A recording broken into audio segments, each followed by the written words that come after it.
تعرابت على راسي ولا يجري فينه.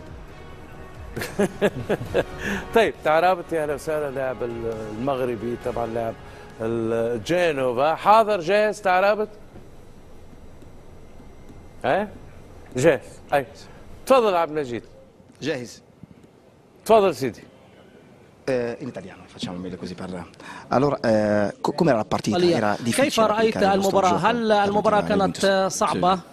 نعم المباراة كانت صعبة للغاية بالنسبة لنا، ولكن أعتقد أنه كان بإمكاننا تقديم مستوى أفضل، ونحن أعتقد واجهنا بعض الصعوبات ليوفنتوس، ولكن على كل حال يوفنتوس فريق كبير وهو من أفضل الفرق في العالم، ولكن أعتقد أنه بعد عودتنا من فترة الإجازات فإن المباراة كانت صعبة إلى حد ما علينا، ولكن الأمور كانت جيدة بالنسبة لنا، ويجب أن نفكر في المباراة القادمة أمام أودينيزي، وستكون مباراة مهمة بالنسبة لنا. رأيناكم تعانوا اليوم، وأنت على وجه الخصوص أمام بن عطية عانيت.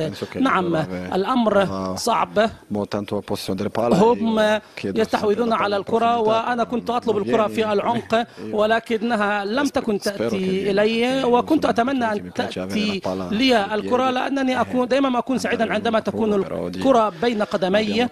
وعلى كل حال لم ندخل جيدا في المباراة، ولكن من الممكن أن يحدث ذلك. شكرا. إذا نشكر عادل، العودة إليك.